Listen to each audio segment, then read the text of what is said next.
ছাত্রদের উপরে পুলিশি লাঠিচার্জ, তারই প্রতিবাদে সংসদের ভিতরে এবং সংসদের বাইরে প্রাইম মিনিস্টারের বাসভবনের সামনে রাহুল গান্ধীর নেতৃত্বে বিক্ষোভ হয়েছে।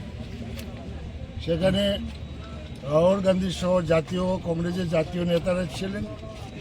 তাদেরকে জোর জবরদস্তি করে হেসরাইয়া তাদেরকে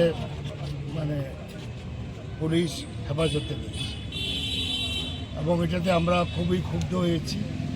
গণতান্ত্রিক দেশে গণতান্ত্রিক আন্দোলন করাটা সাংবিধানিক স্বীকৃত এবং দেশের মধ্যে প্রধানমন্ত্রী নরেন্দ্র মোদীর নেতৃত্বে একটা অপশাসন চলছে। দেশের কোটি কোটি ছাত্র যুবকরা আজকে সরকারের বিরুদ্ধে ফেটে উঠেছে। আর আপনারা দেখেছেন বারে বারে, একবার নয়, টেট পরীক্ষা প্রশ্ন ফাঁস হয়েছে বারে বারে, একবার নয়, দুইবার নয়। এবং কেন্দ্রের যে শিক্ষামন্ত্রী তার পদত্যাগ চেয়েছে ছাত্ররা, কংগ্রেসও চাইছে এবং পদত্যাগ করে না, নির্লজ্জভাবে রয়েছে। এটাতে সারা দেশের মানুষের মনে একটা ক্ষোভ জন্মেছে। গায়ে জুড়ে যে মিনিস্টারের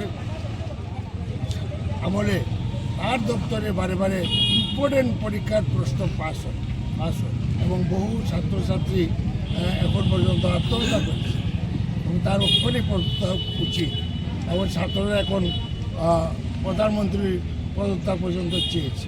সুতরাং আজকের এই প্রতিবাদে আমরা কৈলাসহর থানার সামনে প্রতীকী আমরা প্রতিবাদ জানাচ্ছি যে দেশের যে পুলিশি রাজ শুরু হয়েছে। এবং সঙ্গে একটা দুঃখজনক, আমাদের রাজ্যের ডাইরেক্টর জেনারেল পুলিশ অনুরাগ ধনকর, একটা ভালো পুলিশ অফিসার, সুনামের সহিত দেশে বিভিন্ন ডিপার্টমেন্টে কাজ করেছে। উনি ওনার চেম্বার থেকে তার মৃতদেহ আবিষ্কার হয়েছে। কীভাবে মারা গেল এখনও সরকারের তরফ থেকে সুস্থভাবে প্রকাশ করেনি।